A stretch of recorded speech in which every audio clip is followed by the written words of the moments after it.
Hello and welcome to the very first podcast called Best Foot Forward. I'm Annie and I'm a walk and talk specialist, and I'm here with my partner Beth from Confidence Education. You'll introduce yourself in a bit, Beth, won't you? Yes, I will. But we are going to do our podcast walking. You might be able to hear that already, but we're walking through some woods at the moment.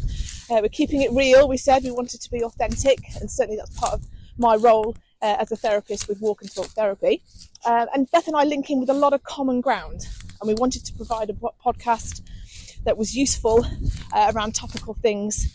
We kind of called it the basics, but that probably isn't fair. I think it's very useful for a lot of people. So my role, I've been walk and talking, if that's even a thing, for 4 years now.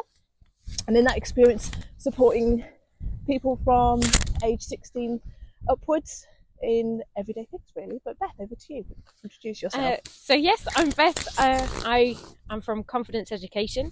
I'm a teacher and a Senko, but I work with lots of students to help build their confidence in their own learning. And so Annie and I link up brilliantly because I've supported lots of students with their study skills, but alongside that, we do a lot of talking about everything else that's going on in their lives. And actually, this is a really appropriate time for us to start this podcast because of exams coming up. Oh, yes. So that's why we're here, in fact, because I'm working with a lot of GCSE and A-level students, and actually students at university as well, who are all feeling the pressure. So yeah, that's what we're going to talk about today. Yes. And hopefully we'll be able to give you some really good advice as to how to navigate the next few months. Oh, that's a really great intro, thank you. You might have noticed that we have stopped walking.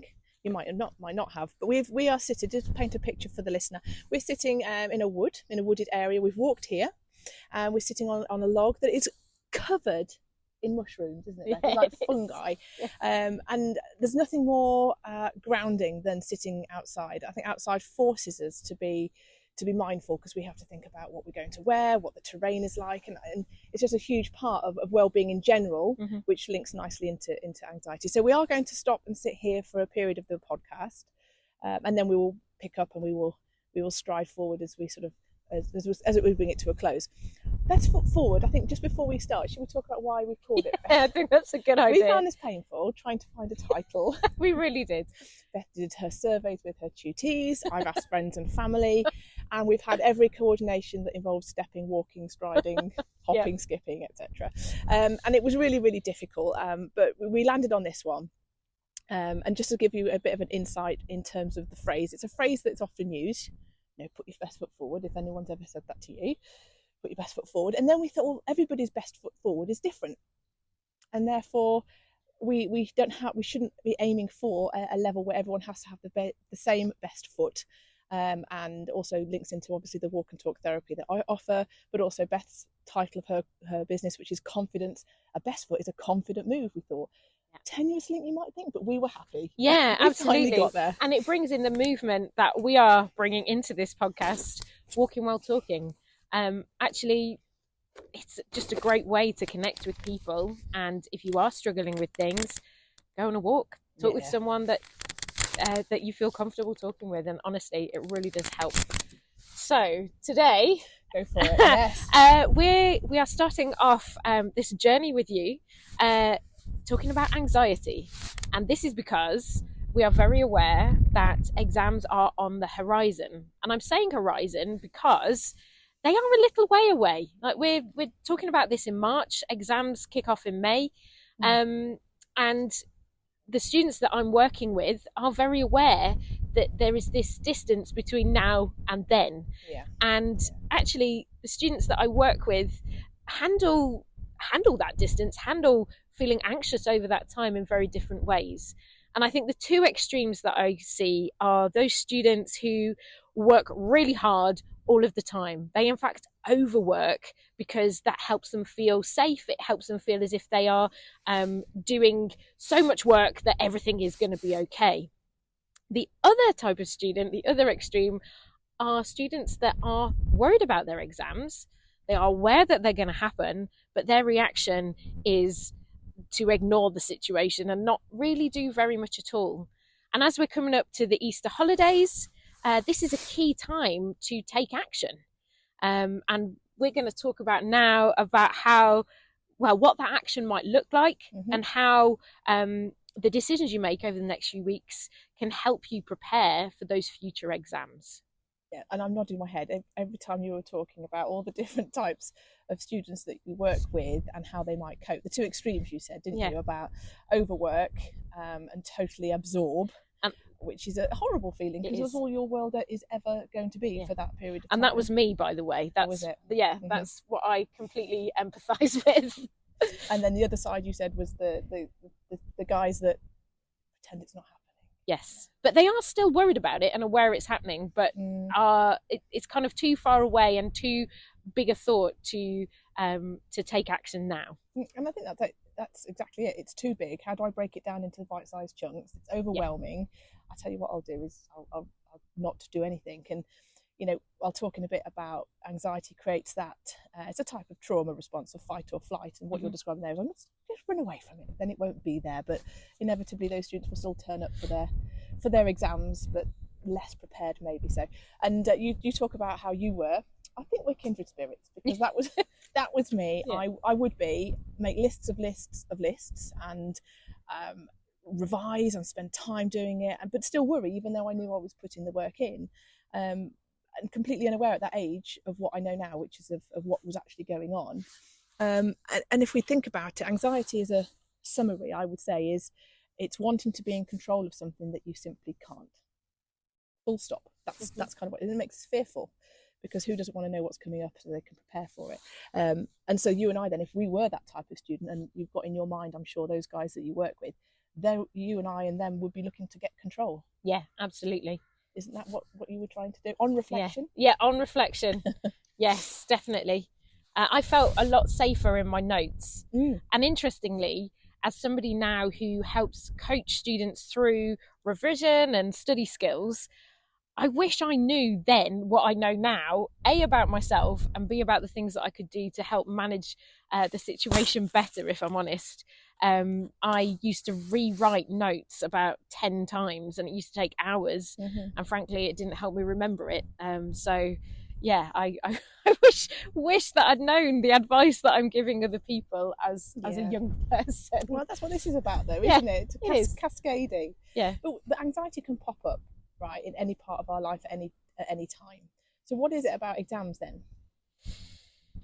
Yeah. I think it's it's a judgment, isn't it? Yeah, I suppose it is. It's am I good enough? Yes. Have I got the grades to, and you'll know more on this, of the next college course, or maybe the next level of education, or even at GCSE level, which is the first formalised government-led benchmark of how you're doing. I think maybe students interpret that as how I'm doing, whereas really, isn't it about how the education system is doing? I don't know if I'm wrong to say that. Yes, it is, absolutely, and schools and teachers are under pressure to perform as well, and that comes into a lot of the communication that happens at school. Your teacher wants you to do well, absolutely, but actually there's judgment everywhere about the outcome of these exams, and sometimes people can not be so mindful about that. Yes. And maybe sometimes forget the individual amongst the bigger picture, and I think that can have an effect on students as well. So you're describing there, in a multitude of ways, anxiety brought upon by external pressures of either the school, either parents, and I know a lot of people could relate to having those conversations either subliminally or really clear. This is what you need to get, or I expect this of you, and that can be steeped in history of the parent in terms of what they had and what they were expected. But that's not what we're here to go. We're here to understand what causes that expectation that therefore causes pressure, and therefore I get anxious because I can't control the exam. I don't know how I'm going to do. But yes, the external pressures are something to be aware of for anyone listening, thinking, am I feeling this because I'm putting the pressure on myself, or am I hearing it from other people? Just to help understand and maybe break it down and say, okay, well, that belongs to somebody else. I'm going to do the best I can do by taking the steps I need to do. Yeah, that's a distinction to make. Is it my pressure, or is it somebody else's pressure? Because if it belongs to a parent, they can have it back. Quite frankly, this is not mine. I'm doing the best I can do. Yeah, absolutely. And I think that's applicable to a lot of students. and can really influence their attitude to the up and coming exams. So Yeah. Annie, we've spoken about the fact that exams are a little while away. It's kind of medium term, I would say, in terms yes. of the distance. It's in the horizon, but I can see it. Yes. Yeah. How would you what would you do to what would you recommend even to students who are feeling the pressure at the moment and having issues managing the anxiety that they're feeling about exams? Yeah, it's a great question. It's a big question, isn't it? And I think the bottom line, or the first thing I would like to say is that anyone who's feeling it is not on their own with it, because the fact you're feeling it can mean that you care. Yeah. It means that it's a very normal response to have anxiety over something. You know, we're creatures of habit. We like to know what's coming up next. Yep. And then therefore we don't know what's coming up, so we're not really comfortable. So the first thing I would say is it's a human response to not knowing what's coming up. Tick. Okay, yeah. I'm a human. I'm normal. I'm not on my own, because I can guarantee other students will also be feeling it. But also in my world, there's a plane going over. I don't know how noisy that is for everybody. In my world, supporting adults, you know, the same feelings would come up about a job interview. Yeah, it's exactly the same sort of thing. And I would say, before I talk about some other things, that anxiety is something to manage, not remove. And I think it's a good place to start. If you're hoping that you'll never feel anxiety, I'm sorry to spoil your life, but that's not going to happen. Yeah, you will have those times where you feel, and it comes in all sorts of places physiologically. You know, butterflies is one. You know, butterfly feeling. That's a low level of anxiety. It can get confused with excitement. But other places we might feel anxiety might be in our shoulders, we might get headaches. Our body's telling us that something's not right, so just tune in. So I think what I would say to a lot of people is almost tune in, check in with what's going on, and am I okay? What am I feeling? Am I feeling a bit? Am I snappier than normal? Did you get snappy? I get snappy when I'm feeling anxious about things. Yeah. And to a point, doing this podcast is new. We can't control it. I felt, you know, those fluttering feelings of what's going to happen. So, you know, you start and prepare some basic structure, but try and remain secure in the fact that you and I have the knowledge to do that. And that's something I suppose to share with people is, if you put the work in, you have done the best you can do. You have put your best foot forward. Yes, you have. I didn't even plan that. Amazing. I didn't even plan that. So if we try to understand physically what's going on, I have feelings in my body. I would encourage people to check what's going on. It's almost like a battle feeling. Am I going into battle? Am I going into to fight? Am I going to run away, which is the students you describe as flight? Or am I going to fight it? Am I going to manage it and look at it head on, in the eyes, square in the eyes, and deal with it? But it's a balance of strategies, Beth, really. Put in control where you can, which would be organise a structure of when you're going to revise, but not wholly, entirely your life. Life is very much about balance in all ways. So a little bit of everything. So whether it be organising your structure, whether it be going out and doing something active, a walk, I would advocate that, but of course I would. Very few people come back from a walk grumpy. It's so I true. test you. I test anyone. Listen, go out and tell me how you feel when you come back from a walk. So doing a balance of activity, a balance of catching up with your friends, a balance of revision, all in medium chunks, I think bite-sized chunks. And therefore you haven't got that spectrum that you described of doing absolutely nothing and doing absolutely everything, because neither is healthy. Neither is healthy with that. And sleep, what would you say to your students about sleep? It's really important. And when we're our age, we love our sleep. Yeah, we really do. I think I work with some students who struggle with anxiety on a regular basis, and often when I talk to them, it might be that they haven't slept very well for quite a long time, and also some people don't actually nourish their bodies through eating. Yes, yeah. Regularly and looking after themselves. And when I say this, it makes it sound like I'm trying to make it sound really easy, you know, just sleep more and eat properly. I realise life is not as perfect as that. No. But if you find yourself getting into a disrupted pattern in the build up to exams, that's a moment to check in with yourself. What can you do to help you sleep better? What can you do to make sure that you're eating well and looking after yourself? I think that's really important. Yeah. And actually what Annie said about breaking down activities into chunks, she mentioned going out with friends and doing nice things that you enjoy. Yeah. It is so important. I actually had a conversation with a student recently who's going on holiday for part of Easter, and they were planning on revising whilst they were out on holiday. And I said, well, actually, could you organise the time before you go on holiday to get enough revision in to then completely switch off whilst you're on holiday? That student looked at me in amazement. I don't think anybody had said anything like that to them before. Yeah.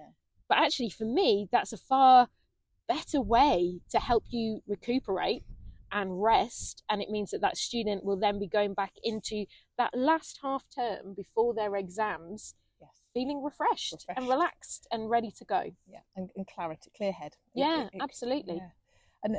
And I picked up on something. I was just thinking as you were talking then that a lot of what we project, what people see us do, can cause anxiety. So if people aren't seeing me working hard and they've seen me, like you've just gone on holiday, having an absolutely great time, am I also then anxious that they might think that I'm not working? Yeah. Actually, it's none of their business, obviously, but that's easier said than done.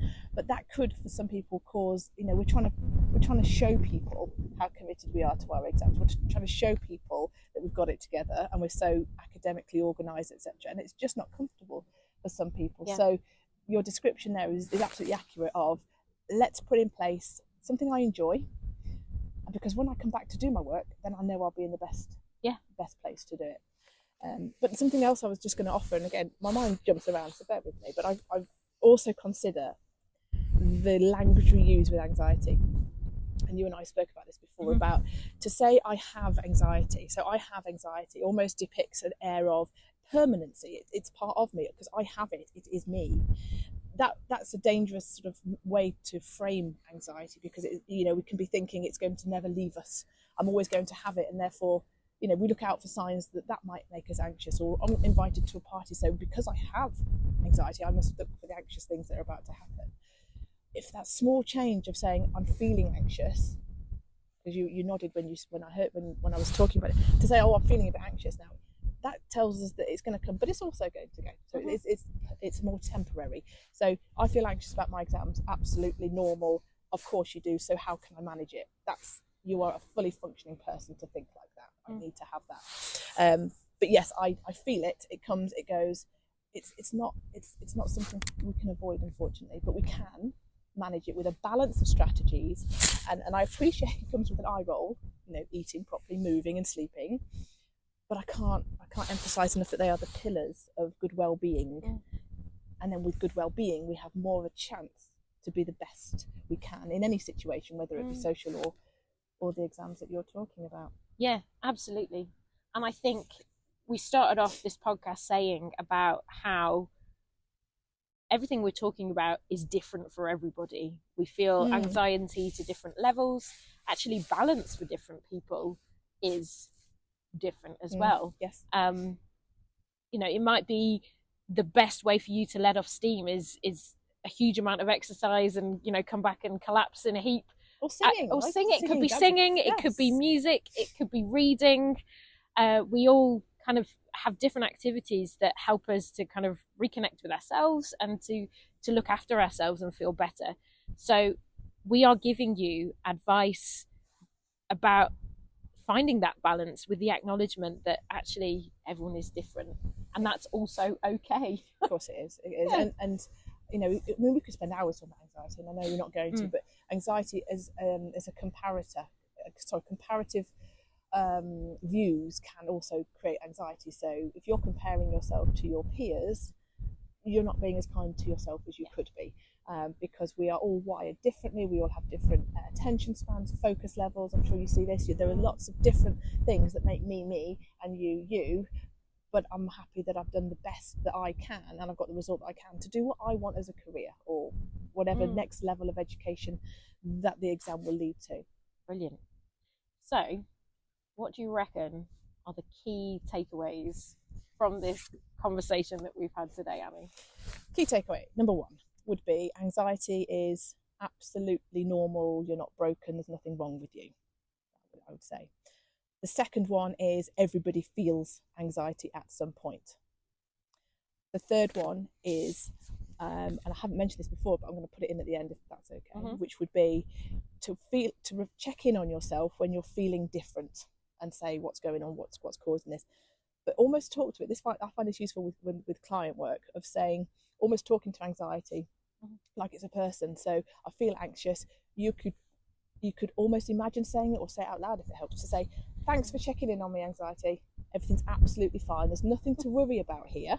So you can go back and sit in the lounge, or you can go back and, if you're driving a car, you can go and sit in the back seat, because you've checked on me. You've said to me, oh my goodness, there's something to panic about. What you can well within your right say is, no, there's nothing to worry about, actually. I've put all my brakes in. I've had some good food. I've done my checks. So you can jog on and get to that. So I think that's an important takeaway for people to try. I'd be interested to know how that goes. And then a balance of strategies would be my final takeaway, which is a balance of talking to people if you feel anxious. Somebody that you trust, somebody that is somebody that will sort of validate the feeling and say, yeah, I get that, actually. That sounds like you've got a lot on. Is there anything I can help with? So speaking about how you feel. Don't hold it all in. Being active, eating the right food at the right intervals, and doing the things. Wholly agree with you there, Beth, about don't lose the things that you enjoy. Because the exams, when they're over, you don't want to have forgotten how to have fun and do those things. So they will come and go in the same way that the anxiety will. Brilliant. Should we go for a walk? I think we shall. Let's finish this as we began. Well, I need to fold up my seats. I know. We squashed the mushrooms.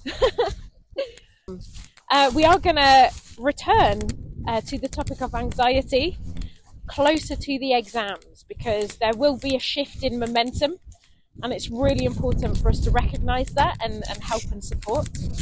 And actually, I mean, what's the topic of our next podcast? Yeah, I'm literally stepping over a log. What's the focus of our next podcast? Next one, we considered focusing on priorities, as in prioritising yourself in a world that can seem as if everybody else wants a piece of us, whether it be friends, parents, exams, school, etc. But yes, we're going to look at priorities. Other future ones we'd considered would be looking at friendships, looking at measures that we would consider make us worthy, and how those conditions, how accurate they do play a part in our life. So we've got quite a lot of episodes lined up to do, but the next one, as you say, is going to be priorities, whether that be work or life, really. And on a funny way to end this, I think it's funny, Beth and I are standing at a gate that we can't open, so I'm going to have to climb over this gate, and then we'll bring the podcast to close. Yeah, so this is ending with us climbing over a gate into... Not going to A&E. Let me hold that for you. Okay, so successfully ending this podcast. Thank you so much for joining us. Do we say over and out at the end of them?